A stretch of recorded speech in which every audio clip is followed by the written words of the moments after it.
नमस्कार दोस्तों, स्वागत है आपका जीनियस टॉक यूट्यूब चैनल पर। दोस्तों, इस वीडियो में जनवरी माह के जितने भी इंपॉर्टेंट क्वेश्चंस हैं वो सभी डिस्कस करेंगे। वीडियो काफ़ी इंपॉर्टेंट होने वाला है, आप वीडियो को लास्ट तक जरूर देखें। एक भी क्वेश्चंस आप स्किप मत कीजिएगा, वीडियो काफ़ी इंपॉर्टेंट होने वाला है। इस वीडियो में जनवरी माह के जितने भी इंपॉर्टेंट दिवस है, नियुक्तियाँ हैं और योजनाएँ हैं, इन सभी को हम डिस्कस करेंगे। तो वीडियो काफ़ी इंपॉर्टेंट होने वाला है, आप वीडियो को लास्ट तक जरूर देखें। और दोस्तों, यदि आपने अभी तक हमारे चैनल को सब्सक्राइब नहीं किया है तो प्लीज़ चैनल को सब्सक्राइब करें। वीडियो यदि आपको पसंद आता है तो वीडियो को लाइक भी करें और ज़्यादा से ज़्यादा अपने दोस्तों के साथ में शेयर करें। तो बिना किसी देरी के स्टार्ट करते हैं आज का पहला क्वेश्चन। पहला क्वेश्चन है, हाल ही में किस राज्य में दुनिया का सबसे बड़ा ओपन ईयर थिएटर माने जाने वाला धनु यात्रा उत्सव शुरू हुआ है? तो हाल ही में जो धनु यात्रा उत्सव है ये ओडिशा में शुरू हुआ है। तो ये दुनिया का सबसे बड़ा ओपन ईयर थिएटर माने जाने वाला उत्सव है, तो ये आपको ध्यान रखना है। ये 11 दिवसीय उत्सव है जिसको हाल ही में उड़ीसा राज्य है इसमें प्रारंभ किया गया है। तो ऑप्शन सी इसका राइट आंसर होगा। इसके अलावा उड़ीसा में दो उत्सव और ध्यान रखने हैं आपको, नुआखाई और रज पर्व है, ये दोनों ही उड़ीसा में सेलिब्रेट किया जाता है। तो ये दोनों भी आपको ध्यान रखने हैं। नेक्स्ट क्वेश्चन देखेंगे, किस राज्य सरकार ने नीलगिरी तेहर के लिए भारत की पहली संरक्षण परियोजना शुरू की है? तो ये जो संरक्षण परियोजना है जो नीलगिरी तेहर के लिए प्रारंभ की गई है, ये तमिलनाडु राज्य के द्वारा प्रारंभ की गई है। तो ऑप्शन डी इसका राइट आंसर होगा। ये भारत में अपनी तरह की पहली परियोजना है और इस परियोजना में जो लागत है वो 25.14 करोड़ रुपए की लागत इसमें आई है। तो ये आपको ध्यान रखना है। इस परियोजना को 2022 से 2027 के दौरान लागू किया जाएगा। तो ये सारे पॉइंट्स आपको ध्यान रखने हैं। नेक्स्ट क्वेश्चन देखते हैं, हाल ही में खेलो इंडिया यूथ गेम 2022 पुरुष अंडर 18 का खिताब किसने जीता है? तो हाल ही में जो खेलो इंडिया यूथ गेम्स हुए हैं अंडर 18 मतलब पुरुष कैटेगरी में ये यूथ गेम्स खेले गए हैं, तो इसमें जो विजेता टीम है वो मध्य प्रदेश है। तो ऑप्शन ए इसका राइट आंसर होगा, मध्य प्रदेश इसकी विजेता है। उपविजेता की बारे में बात करें तो उपविजेता इसमें ओडिशा है। इसका आयोजन है जो ओडिशा में ही इसका आयोजन होता है। और इसमें सर्वश्रेष्ठ गोलकीपर के बारे में बात करें तो सर्वश्रेष्ठ जो गोलकीपर का अवार्ड है इसमें रवि को प्रदान किया गया है जो कि हरियाणा मूल के रहने वाले हैं। सर्वश्रेष्ठ डिफेंडर का अवार्ड है वो सुंदरम राजावत को प्रदान किया गया है जो कि मध्य प्रदेश के रहने वाले हैं। और सर्वश्रेष्ठ मिडफील्डर का अवार्ड है ये प्रेम दयाल गिरी को प्रदान किया गया है जो कि ओडिशा के रहने वाले हैं। और सर्वश्रेष्ठ स्ट्राइकर के बारे में बात करें तो अली अहमद को सर्वश्रेष्ठ स्ट्राइकर का अवार्ड प्रदान किया गया है और मध्य प्रदेश मूल के हैं वो। तो ये सारे इंपॉर्टेंट पॉइंट्स आपको ध्यान रखने हैं। नेक्स्ट क्वेश्चन देखेंगे, हाल ही में अहमदाबाद दिल्ली के बीच चलने वाली संपर्क क्रांति एक्सप्रेस का नाम बदलकर क्या रख दिया गया है? तो ये जो संपर्क क्रांति एक्सप्रेस है इसका हाल ही में नाम परिवर्तित किया गया है। तो इसका नाम है जो अक्षरधाम एक्सप्रेस कर दिया गया है। तो ऑप्शन बी इसका राइट आंसर होगा। ये जो अक्षरधाम एक्सप्रेस ट्रेन है ये अहमदाबाद और दिल्ली के बीच में चलती है। तो ये आपको ध्यान रखना है। ये जो नाम बदलने का निर्णय है यह निर्णय प्रमुख स्वामी महाराज के सम्मान में लिया गया है जो कि BAPS स्वामीनारायण संस्था के आध्यात्मिक गुरु हैं। तो ये आपको ध्यान रखना है। तो नेक्स्ट क्वेश्चन देखेंगे, असम सरकार का सर्वोच्च नागरिक सम्मान असम वैभव किसे प्रदान किया गया है? तो हाल ही में जो असम सरकार के द्वारा असम सरकार का जो सर्वोच्च नागरिक सम्मान है असम वैभव वो प्रदान किया गया है। ये असम वैभव सम्मान है ये डॉक्टर तपन सेकिया को प्रदान किया गया है। डॉक्टर तपन सेकिया को कैंसर देखभाल के क्षेत्र में उनके विशिष्ट योगदान के लिए ये असम वैभव सम्मान है प्रदान किया गया है। तो ये आपको ध्यान रखना है। भारत सरकार की तर्ज पर ही असम सरकार के द्वारा ये पुरस्कार प्रदान किए जाते हैं। सर्वोच्च सम्मान जैसे भारत में होता है भारत रत्न, ऐसे ही ये असम वैभव प्रदान करते हैं। इसके अलावा ये असम सौरव और असम गौरव दो अवार्ड और प्रदान करते हैं। तो ये भी आपको ध्यान रखना है। तो असम वैभव सम्मान है ये तपन सेकिया को प्रदान किया गया है। जबकि असम सौरभ के बारे में बात करें तो असम सौरभ जो सम्मान है वो 5 लोगों को प्रदान किया गया है। जबकि असम जो गौरव सम्मान है असम गौरव सम्मान है ये है जो 15 लोगों को प्रदान किया गया है। तो ये आपको ध्यान रखना है। असम वैभव सम्मान तपन सेकिया को प्रदान किया गया है। तो ये प्रमुख रूप से आपको ध्यान रखना है। नेक्स्ट क्वेश्चन देखेंगे, वर्ष 2023 में कहां पर पहली बार फार्मूला ई वर्ल्ड चैंपियनशिप रेस का आयोजन किया गया है? तो हाल ही में फार्मूला ई वर्ल्ड चैंपियनशिप का आयोजन किया गया है। ये चैंपियनशिप का आयोजन है ये हैदराबाद में किया गया है, तो ऑप्शन बी इसका राइट आंसर होगा। तो इस सीज़न की ये तीसरी रेस थी, तो ये आपको ध्यान रखना है, और इसका आयोजन 11 फरवरी 2023 को होता है। और हाल ही में जो हैदराबाद है इसको वर्ल्ड ग्रीन सिटी का अवार्ड भी मिला है, तो ये भी आपको ध्यान रखना है। नेक्स्ट क्वेश्चन देखेंगे, अंतर्राष्ट्रीय कोलकाता पुस्तक मेले का थीम देश कौन सा है? तो हाल ही में जो कोलकाता में अंतर्राष्ट्रीय पुस्तक मेला आयोजन हुआ है, इसका जो थीम देश है वो स्पेन है, तो ऑप्शन डी इसका राइट आंसर होगा। और जो ये कलकत्ता में पुस्तक मेले का आयोजन हुआ है, ये 46वें क्रम का पुस्तक मेला है, और इसका आयोजन है जो कोलकाता में स्थित सेंट्रल पार्क मेला ग्राउंड में इसका आयोजन हुआ है, तो ये भी आपको ध्यान रखना है। नेक्स्ट क्वेश्चन देखते हैं, हाल ही में प्रवासी भारतीय दिवस कब मनाया गया है? तो हाल ही में जो ये प्रवासी भारतीय दिवस मनाया गया है ये 9 जनवरी को मनाया गया है, तो ऑप्शन बी इसका राइट आंसर होगा। और प्रत्येक साल ये 9 जनवरी को सेलिब्रेट किया जाता है। 9 जनवरी 1915 को जो महात्मा गांधी है साउथ अफ्रीका से भारत में आते हैं, इसीलिए 9 जनवरी के उपलक्ष्य में भारतीय प्रवासी दिवस के रूप में मनाते हैं, तो ये आपको ध्यान रखना है। इस वर्ष जो इसकी थीम है diaspora reliable partner for India's progress Amritkaal, इस वर्ष इसकी थीम है, तो ये आपको थीम प्रमुख रूप से ध्यान रखनी है। इस वर्ष जो इसका भारत में मुख्य अतिथि है वो गोवाना के राष्ट्रपति मोहम्मद इरफान है जो इसमें मुख्य अतिथि है, जबकि विशिष्ट अतिथि के बारे में बात करें तो चंद्रिका प्रसाद संतोखी है जो कि सूरीनाम गणराज्य के राष्ट्रपति है, इसमें विशिष्ट अतिथि है। तो मुख्य अतिथि और विशिष्ट अतिथि ही दोनों आपको ध्यान रखना है। नेक्स्ट क्वेश्चन देखते हैं, बेंजामिन नेतन्याहू ने छठी बार किस देश के प्रधानमंत्री के रूप में शपथ ग्रहण की है? तो बेंजामिन नेतन्याहू के द्वारा इजराइल देश के प्रधानमंत्री के रूप में शपथ ग्रहण की है, तो ये आपको ध्यान रखना है, और छठी बार ये इजराइल के प्रधानमंत्री बने हैं। नेक्स्ट क्वेश्चन देखेंगे, हाल ही में भारत का कौन सा राज्य देश का पहला पूरी तरह से डिजिटल बैंकिंग वाला राज्य बना है? तो भारत का पहला राज्य है जो कि पूर्ण रूप से डिजिटल बैंकिंग वाला राज्य बना है, तो वो राज्य केरल है, ऑप्शन ए इसका राइट आंसर होगा। तो केरल के मुख्यमंत्री पिनराई विजयन के द्वारा घोषणा की गई है कि जो केरल राज्य है वो पूरी तरह से डिजिटल बैंकिंग वाला भारत का पहला राज्य है, तो ये आपको ध्यान रखना है। एक पॉइंट्स और ध्यान रखेंगे आपको कि फर्स्ट जिला जो कि पूर्ण डिजिटल बैंकिंग वाला है वो त्रिशूर जिला है जो कि केरला का ही है, और इसको साल 2021 में भारत का पहला जिला घोषित किया गया था जो कि पूर्ण डिजिटल बैंकिंग वाला था, तो ये भी आपको ध्यान रखना है।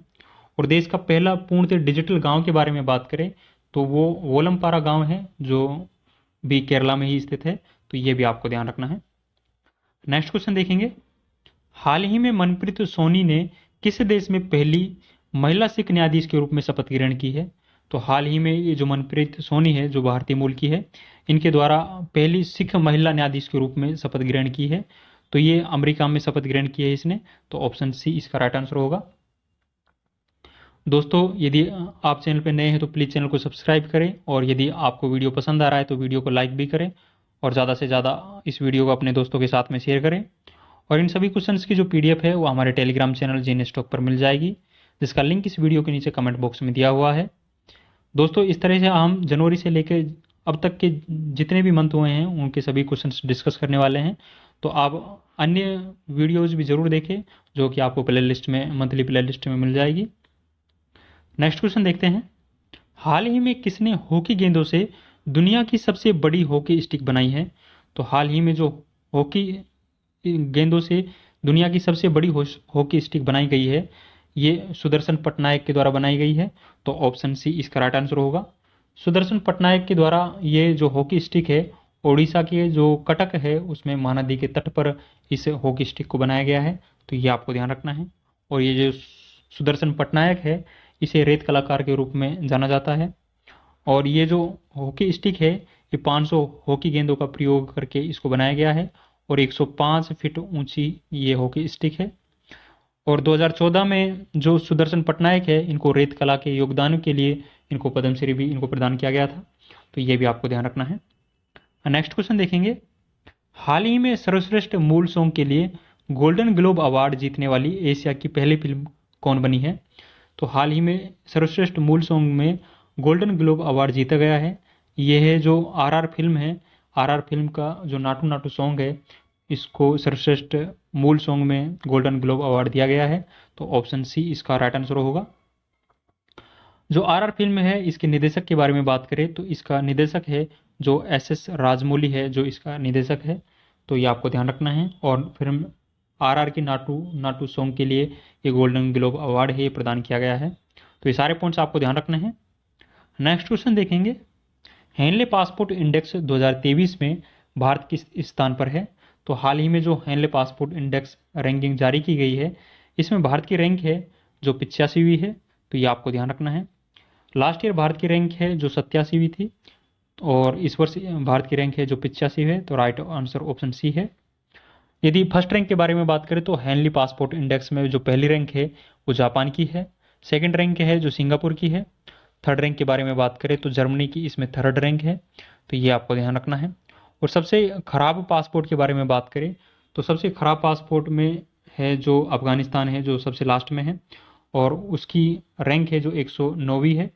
तो 109 देशों के पासपोर्टों के बारे में ये रैंकिंग है। और पाकिस्तान की रैंकिंग के बारे में बात करें तो पाकिस्तान का जो पासपोर्ट है वो चौथा सबसे खराब पासपोर्ट है। तो ये आपको ध्यान रखना है। नेक्स्ट क्वेश्चन देखेंगे, प्रधानमंत्री नरेंद्र मोदी ने 13 जनवरी 2023 को कहां से MV गंगा विलास लग्जरी क्रूज को हरी झंडी दिखाई है? तो भारतीय प्रधानमंत्री नरेंद्र मोदी के द्वारा MV गंगा विलास लग्जरी क्रूज को हरी झंडी दिखाई गई है। ये हरी झंडी है ये वाराणसी से दिखाई गई है। तो ऑप्शन बी इसका राइट आंसर होगा। ये जो MV गंगा विलास लग्जरी क्रूज है इसको वाराणसी से डिब्रूगढ़ के मध्य में संचालित किया गया है, जो कि 3200 किलोमीटर दूरी लगभग तय करने वाला है। ये 51 दिन है जो यात्रा करेगा। और इस क्रूज की लंबाई के बारे में बात करें तो 60 मीटर इसकी लंबाई है, और चौड़ाई के बारे में बात करें तो 12 मीटर ये चौड़ा है। तो ये दुनिया का सबसे बड़ा नदी क्रूज है, ये आपको ध्यान रखना है। और ये इस 51 दिन की यात्रा के दौरान 27 नदियों से होकर गुजरेगा। भारत और बांग्लादेश की 27 नदियों से होकर ये गुजरने वाला है। तो ये आपको ध्यान रखना है। नेक्स्ट क्वेश्चन देखेंगे, हाल ही में भारत और किस देश के बीच वायु अभ्यास वीर गार्जियन 2023 शुरू हुआ है? तो ये जो वीर गार्जियन 2023 अभ्यास है ये भारत और जापान के मध्य में शुरू हुआ है। तो ऑप्शन बी इसका राइट आंसर होगा। ये वीर गार्जियन है ये पहला द्विपक्षीय हवाई युद्ध अभ्यास है जो भारत और जापान के मध्य में आयोजित हो रहा है। तो ये आपको ध्यान रखना है। इसका आयोजन है ये जापान के हायागुरी और इरुमा हवाई अड्डा है, इस पर इसका आयोजन हो रहा है। तो ये आपको ध्यान रखना है। और जापान के साथ में भारत है। जो अन्य युद्ध अभ्यास के बारे में बात करें तो धर्म गार्जियन और जिमेक्स जो युद्ध अभ्यास है ये भारत और जापान के मध्य में आयोजित होते हैं। तो ये सारे पॉइंट्स आपको ध्यान रखना है। नेक्स्ट क्वेश्चन देखते हैं, हाल ही में UAE ने 28वें जलवायु सम्मेलन का अध्यक्ष किसे बनाया है? तो हाल ही में UAE में 28वां मतलब COP28 का आयोजन है जो UAE में होने वाला है। तो इसका अध्यक्ष है जो सुल्तान अल जाबिर को इसका अध्यक्ष बनाया गया है। तो ऑप्शन ए इसका राइट आंसर होगा। COP27 के बारे में बात करें तो COP27 का आयोजन है ये शर्म अल शेख मिस्र में होता है। तो ये आपको ध्यान रखना है। और COP28 का आयोजन है UAE में होने वाला है। तो ये जलवायु परिवर्तन से संबंधित कॉन्फ्रेंस है। नेक्स्ट क्वेश्चन देखेंगे, ओडिशा में हॉकी विश्व कप 2023 का उद्घाटन किया गया है, ये कब से कब तक आयोजित किया जाएगा? तो जो ओडिशा में हॉकी विश्व कप खेला गया है ये है जो 13 से लेकर 29 जनवरी के मध्य में खेला गया है। तो ऑप्शन सी इसका राइट आंसर होगा। इसका हॉकी विश्व कप का ये 15वां संस्करण था, और इसमें इस संस्करण में 16 टीमों के द्वारा इसमें भाग लिया गया है। और जो लास्ट टाइम पे जो हॉकी वर्ल्ड कप हुआ था 2018 में, उसकी मेज़बानी भी भारत के द्वारा की गई थी। तो ये भी आपको ध्यान रखना है। और हाल ही में जो हॉकी वर्ल्ड कप हुआ है इसमें विजेता टीम के बारे में बात करें तो जर्मनी के द्वारा इस वर्ल्ड कप को जीता गया है। उपविजेता इसमें बेल्जियम रहा है। तो ये सारे पॉइंट्स आपको ध्यान रखने हैं। नेक्स्ट क्वेश्चन देखेंगे, हाल ही में 71वें वार्षिक मिस यूनिवर्स का खिताब किसने जीता है? तो हाल ही में जो 71वां मिस यूनिवर्स है इसका खिताब है ये आरबोनी गैब्रियल के द्वारा जीता गया है। तो ऑप्शन ए इसका राइट आंसर होगा। यदि रनअप के बारे में बात करें तो रनरअप है इसमें अमांडा जो दुदामेल है वो इसमें रनअप रही है। तो ये आपको ध्यान रखना है। भारत का नेतृत्व है इसमें दिविता राय के द्वारा इसमें भारत का नेतृत्व किया जाता है, जो कि कर्नाटक मूल की है। और जो दिविता राय है ये टॉप 5 में अपना स्थान बनाने में असफल रही थी। तो ये ध्यान रखना आपको। और आर्बोनी गैब्रियल है, ये यूएसए देश से संबंध रखती है। नेक्स्ट क्वेश्चन देखेंगे, हाल ही में अंधता नियंत्रण पॉलिसी लागू करने वाला देश का पहला राज्य कौन सा बना है? तो हाल ही में ये अंधता नियंत्रण पॉलिसी है, ये लागू करने वाला देश का पहला राज्य है, ये राजस्थान बना है। तो ऑप्शन ए इसका राइट आंसर होगा। राइट टू साइट विजन के उद्देश्य से 3 लाख से अधिक दृष्टिबाधितों से पीड़ित लोगों के जीवन में रोशनी लाने के लिए इस पॉलिसी को लागू किया गया है, तो ये आपको ध्यान रखना है। तो ऑप्शन ए इसका राइट आंसर है। नेक्स्ट क्वेश्चन देखेंगे, हाल ही में किसने विकासशील देशों के लिए एक नई परियोजना आरोग्य मैत्री की घोषणा की है? तो हाल ही में प्रधानमंत्री नरेंद्र मोदी के द्वारा ये घोषणा की गई है आरोग्य मैत्री परियोजना की, तो ऑप्शन ए इसका राइट आंसर होगा। जो आरोग्य मैत्री योजना है, इसमें चिकित्सा आपूर्ति के लिए इसको प्रारंभ किया गया है। इस परियोजना के तहत जो प्राकृतिक आपदा या मानवीय संकटों से प्रभावित किसी भी विकासशील देश को भारत है जो आवश्यक चिकित्सा आपूर्ति प्रदान करने वाला है, इसीलिए ये आरोग्य मैत्री योजना प्रारंभ की गई है। तो चिकित्सा आपूर्ति के लिए प्रधानमंत्री नरेंद्र मोदी के द्वारा ये योजना प्रारंभ की गई है, तो ये आपको ध्यान रखना है। नेक्स्ट क्वेश्चन देखेंगे, हाल ही में किस राज्य का कोल्लम जिला भारत का पहला संविधान साक्षर जिला बना है? तो हाल ही में जो संविधान साक्षर जिला बना है, जो कि भारत का पहला है, वो केरला का कोल्लम जिला बना है, तो ये आपको ध्यान रखना है। तो ऑप्शन डी इसका राइट आंसर होगा। ये उपलब्धि 7 महीने के उसके संवैधानिक साक्षरता अभियान का परिणाम है। तो केरल में 7 महीने तक संवैधानिक साक्षरता अभियान चलाया गया था। इसी के परिणाम स्वरूप जो भारत का पहला संविधान साक्षर जिला बना है वो कोल्लम बना है, तो ये आपको ध्यान रखना है। और भारत का पहला पूर्णतः डिजिटल बैंकिंग वाला राज्य के बारे में बात करें तो वो भी केरला है। और भारत का पहला डिजिटल बैंकिंग लागू करने वाला जिला था वो त्रिशूर था, जो भी केरला में स्थित है। भारत का पूर्णतः डिजिटल गांव के बारे में बात करें तो वो पोलमपारा ग्राम पंचायत है, जो कि भारत की पहली डिजिटल ग्राम पंचायत है, तो ये आपको ध्यान रखना है। और खुद की इंटरनेट सेवा शुरू करने वाला भारत का पहला राज्य भी केरला था। और 100% साक्षरता दर प्राप्त करने वाला पहला राज्य भी केरल है। तो केरल के बारे में ये जो महत्वपूर्ण उपलब्धियां हैं, तो ये सारी आपको ध्यान रखनी है। नेक्स्ट क्वेश्चन देखेंगे, हाल ही में किस कंपनी ने 5 साल के लिए महिला आईपीएल का मीडिया अधिकार खरीदा है? तो वाईकॉम 18 जो कंपनी है, इसके द्वारा महिला आईपीएल के मीडिया अधिकार खरीदे गए हैं, तो ऑप्शन डी इसका राइट आंसर होगा। तो हाल ही में जो महिला आईपीएल हुआ है, इसका पहला संस्करण खेला गया है। तो पहला संस्करण के मीडिया अधिकार है जो वाईकॉम कंपनी के द्वारा खरीदे गए हैं। यदि महिला आईपीएल के बारे में बात करें तो महिला आईपीएल का जो पहला संस्करण था, इसकी विजेता टीम है ये मुंबई इंडियंस, इसकी विजेता टीम थी। उपविजेता इसमें दिल्ली कैपिटल होती है। मुंबई इंडियंस की जो कप्तान थी वो हरमनप्रीत कौर थी, तो ये आपको ध्यान रखना है। और यदि बात करें WPL की सबसे महंगी खिलाड़ी की, तो स्मृति मंदाना है जो कि महिला आईपीएल की सबसे महंगी खिलाड़ी थी और आरसीबी टीम के द्वारा उसको खरीदा गया था, तो ये फैक्ट्स आपको ध्यान रखने हैं। और आईपीएल के बारे में बात करें तो आईपीएल में हाल ही में जो आईपीएल खेला गया है, इस आईपीएल का ये 16 संस्करण खेला गया है। इसमें विजेता टीम के बारे में बात करें तो चेन्नई सुपर किंग इसमें विजेता रहती है और चेन्नई के द्वारा इसमें 5वीं बार आईपीएल की ट्रॉफी है जो ये जीती गई है। संयुक्त रूप से 5-5 बार जीतने वाली 2 टीम हो जाती है, तो मुंबई इंडियंस और चेन्नई सुपर किंग है जो आईपीएल इतिहास में 5-5 बार ये ट्रॉफी जीती है, तो ये आपको ध्यान रखना है।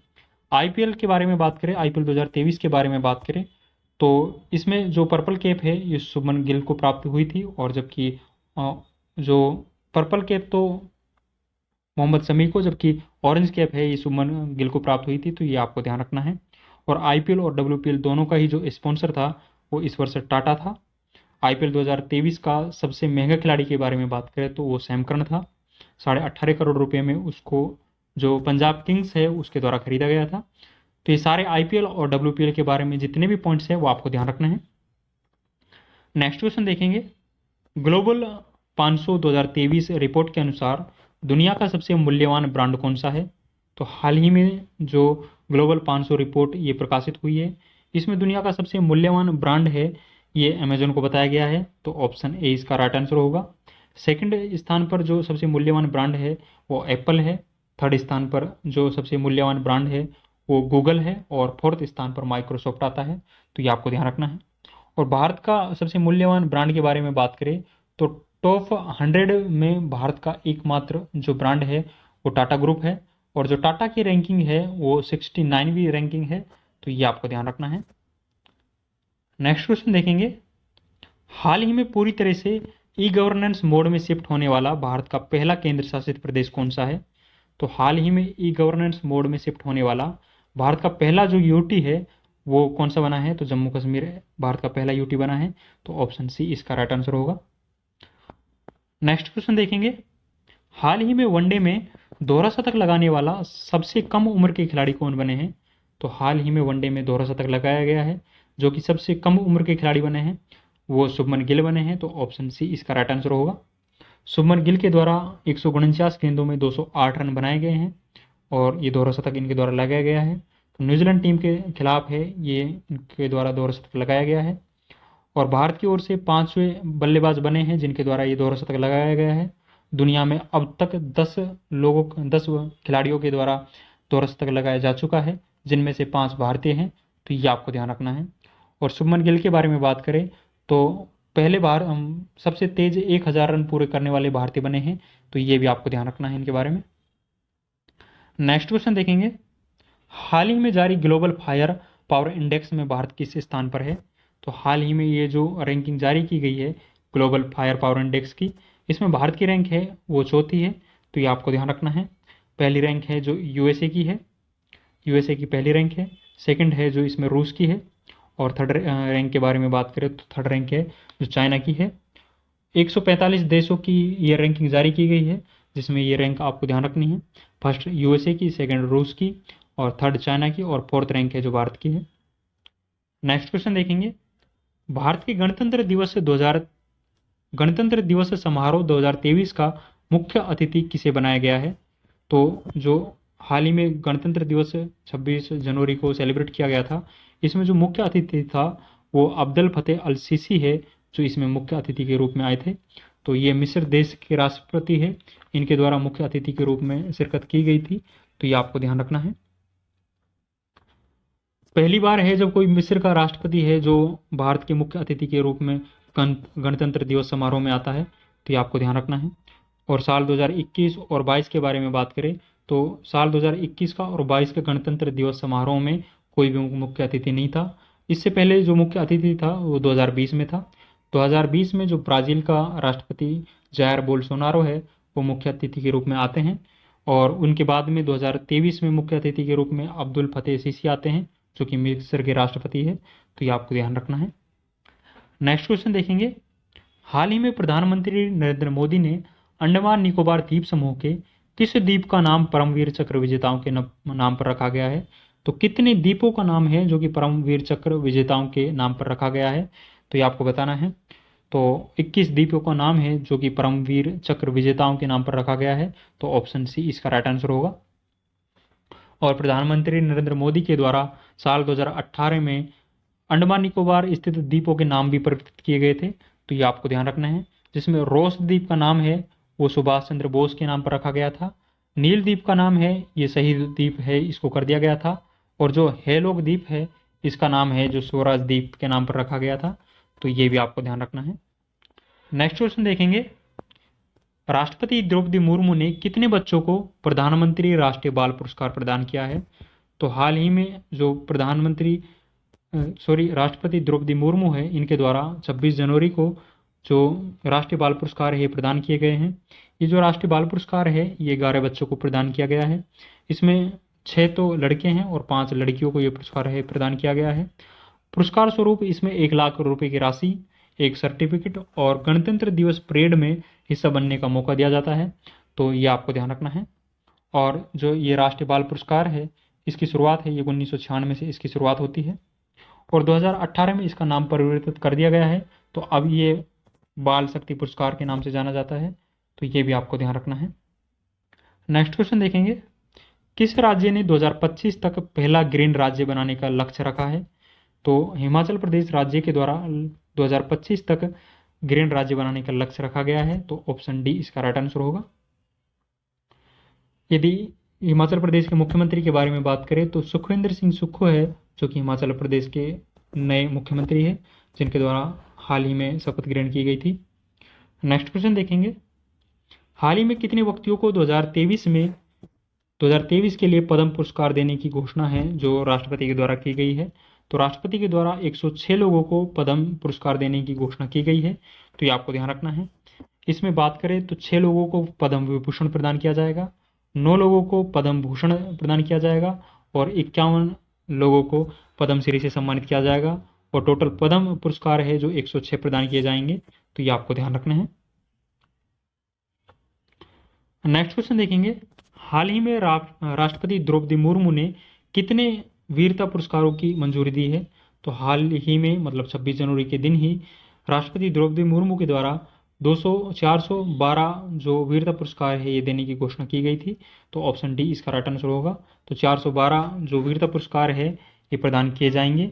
तो ये सारे पॉइंट्स आपको ध्यान रखने हैं। दोस्तों ये इंपॉर्टेंट क्वेश्चन हमने डिस्कस किए हैं। अब जनवरी माह में जितने भी महत्वपूर्ण नियुक्तियां हुई हैं, जितने भी इंपॉर्टेंट अपॉइंटमेंट है वो सभी देखते हैं। हाल ही में उत्तर प्रदेश की पहली महिला जो पुलिस कमिश्नर बनी है वो लक्ष्मी बनी है, जो कि लखनऊ में बनी है। तो ये आपको ध्यान रखना है, सॉरी लखनऊ में नहीं बनी है। तो उत्तर प्रदेश की पहली महिला पुलिस कमिश्नर है ये लक्ष्मी सिंह बनी है। तो हाल ही में भारतीय सेना का नया इंजीनियर इन चीफ किसे नियुक्त किया गया है? तो अरविंद वालिया को भारतीय सेना में इंजीनियर इन चीफ है ये नियुक्त किया गया है। तो ये आपको ध्यान रखना है। चीन के द्वारा विदेश मंत्री को, जो कि चीन गांग है, इसको अपना राजदूत नियुक्त किया गया है। तो अमेरिका में अपना राजदूत है जो विदेश मंत्री चीन गांग को नियुक्त किया है। तो ये आपको ध्यान रखना है। नेक्स्ट देखते हैं, हाल ही में सियाचिन में तैनात होने वाली पहला महिला अधिकारी कौन बनी है? तो कैप्टन शिवा चौहान है जो कि पहली महिला अधिकारी है जो सियाचिन में तैनात होने वाली बनी है। तो गैबोन देश ने अपनी पहली महिला उपराष्ट्रपति के रूप में किसे नियुक्त किया है? तो रोज क्रिस्टियन है, इसको गैबोन देश के द्वारा अपनी पहली महिला उपराष्ट्रपति नियुक्त किया है। तो ये आपको ध्यान रखना है। तेलंगाना राज्य ने अपनी पहली महिला मुख्य सचिव किसे नियुक्त किया है? तो शांति कुमारी को तेलंगाना राज्य के द्वारा अपनी पहली महिला मुख्य सचिव नियुक्त किया है। तो ये आपको ध्यान रखना है। हाल ही में उपराष्ट्रीय सुरक्षा सलाहकार किसे नियुक्त किया गया है? तो पंकज कुमार सिंह को हाल ही में उपराष्ट्रीय सुरक्षा सलाहकार नियुक्त किया गया है। तो यदि राष्ट्रीय सुरक्षा सलाहकार के बारे में बात करें तो अजीत डोभाल जी है। तो ये आपको ध्यान रखना है। अमेरिका में मेरीलैंड राज्य की पहली महिला भारतीय लेफ्टिनेंट गवर्नर कौन बनी है? तो अरुणा मिलर है जो कि पहली भारतीय महिला लेफ्टिनेंट गवर्नर बनी है, जो कि अमेरिका के मेरीलैंड राज्य की बनी है। अरुणा मिलर है जो कि तेलंगाना मूल की रहने वाली है। हाल ही में न्यूजीलैंड के नए प्रधानमंत्री है जो कौन बने हैं? तो क्रिप हिपकिंस है जो कि न्यूजीलैंड के नए प्रधानमंत्री के रूप में शपथ ग्रहण की है। तो ये सारे पॉइंट्स आपको ध्यान रखने हैं। दोस्तों अब जनवरी माह के जितने भी इंपॉर्टेंट दिवस है वो देखते हैं। 4 जनवरी को विश्व ब्रेल दिवस के रूप में हम सेलिब्रेट करते हैं। 9 जनवरी को विश्व प्रवासी भारतीय दिवस के रूप में हम सेलिब्रेट करते हैं। तो ये आपको ध्यान रखना है। और इसके बारे में हमने डिस्कस भी किया था कि जो प्रवासी भारतीय दिवस है इसमें जो चीफ गेस्ट है वो गाना के राष्ट्रपति मोहम्मद इरफान है जिसमें चीफ गेस्ट थे, और जो विशिष्ट अतिथि थे वो सूरीनाम के जो राष्ट्रपति थे चंद्रिका प्रसाद संतोखी इसमें विशिष्ट अतिथि थे। तो ये आपको ध्यान रखना है। 10 जनवरी को विश्व हिंदी दिवस के रूप में हम सेलिब्रेट करते हैं। 12 जनवरी को राष्ट्रीय युवा दिवस के रूप में हम सेलिब्रेट करते हैं। 14 जनवरी को मकर संक्रांति या लाहौरी दिवस के रूप में हम सेलिब्रेट करते हैं। तो ये आपको ध्यान रखना है। नेक्स्ट देखते हैं, 15 जनवरी को भारतीय सेना दिवस के रूप में हम सेलिब्रेट करते हैं। 18 जनवरी को राष्ट्रीय टीकाकरण दिवस मनाया जाता है। 23 जनवरी को पराक्रम दिवस के रूप में हम सेलिब्रेट करते हैं। सुभाष चंद्र बोस था, उनके जो जयंती थी उसको हम पराक्रम दिवस के रूप में हम सेलिब्रेट करते हैं 23 जनवरी को। तो ये आपको ध्यान रखना है। 24 जनवरी को राष्ट्रीय बालिका दिवस के रूप में हम सेलिब्रेट करते हैं। 25 जनवरी को राष्ट्रीय मतदान दिवस के रूप में हम सेलिब्रेट करते हैं। 25 जनवरी 1950 को जो निर्वाचन आयोग है उसकी स्थापना की गई थी, इसलिए 25 जनवरी को राष्ट्रीय मतदान दिवस के रूप में हम सेलिब्रेट करते हैं। 27 जनवरी को अंतर्राष्ट्रीय स्मृति दिवस के रूप में हम सेलिब्रेट करते हैं। तो ये आपको ध्यान रखना है। 28 जनवरी को लाला लाजपत राय की जयंती के रूप में हम सेलिब्रेट करते हैं। 30 जनवरी जो 1948 को महात्मा गांधी शहीद होते हैं, तो 30 जनवरी को हम शहीद दिवस के रूप में हम सेलिब्रेट करते हैं। और 30 जनवरी को ही विश्व कुष्ठ रोग उन्मूलन दिवस के रूप में हम सेलिब्रेट करते हैं। तो ये सारे इंपॉर्टेंट दिवस आपको ध्यान रखने हैं। दोस्तों ये इंपॉर्टेंट करंट अफेयर्स जो कि जनवरी माह का था ये हमने डिस्कस किया है। इसमें जितने भी इंपॉर्टेंट अपॉइंटमेंट्स थे वो डिस्कस किए हैं, जनवरी माह के इम्पोर्टेंट दिवस हमने डिस्कस किए हैं, और जनवरी माह की योजनाएं, उत्सव हो गए, वो सारे के सारे हमने डिस्कस किए हैं। तो ये वीडियो काफ़ी इंपॉर्टेंट था। तो इन सभी की जो PDF है वो हमारे टेलीग्राम चैनल जीएन स्टॉक पर मिल जाएगी। इसी जो जनवरी मंथ का जिस तरह से हमने डिस्कस किया है करंट अफेयर्स को, इसी तरह हम फरवरी, मार्च, अप्रैल, मई, जून तक का करंट अफेयर्स है वो डिस्कस करेंगे। तो आप अन्य मंथ का करंट अफेयर की वीडियो देखना चाहते हैं तो वो भी आप ज़रूर से देखें। हम इन सभी का सेपरेट है जो प्ले लिस्ट बनवा देंगे, तो आप प्ले लिस्ट में जाकर मंथली रिवीजन देख सकते हो, और हम डेली रिवीजन आपको करवा रहे हैं जो कि वो भी आप देख सकते हो। और डेली रिवीजन के तौर पे हम करंट अफेयर्स के नोट्स भी प्रोवाइड करा रहे हैं जो कि हमारे टेलीग्राम चैनल जीएन स्टॉक पर मिलते हैं, तो वो देख सकते हो आप। तो कैसा लगा वीडियो, आप अपनी कमेंट बॉक्स में राय ज़रूर बतावें, और यदि आपको वीडियो पसंद आया है तो वीडियो को लाइक करें, और यदि आपने अभी तक हमारे चैनल को सब्सक्राइब नहीं किया है तो प्लीज़ चैनल को सब्सक्राइब भी करें, और यदि वीडियो पसंद आया तो वीडियो को ज़्यादा से ज़्यादा अपने दोस्तों के साथ में शेयर करें। तो मिलते हैं फरवरी मंथ के जो वीडियो है उसमें। तो आज के लिए बस इतना ही। थैंक यू, जय हिंद, धन्यवाद।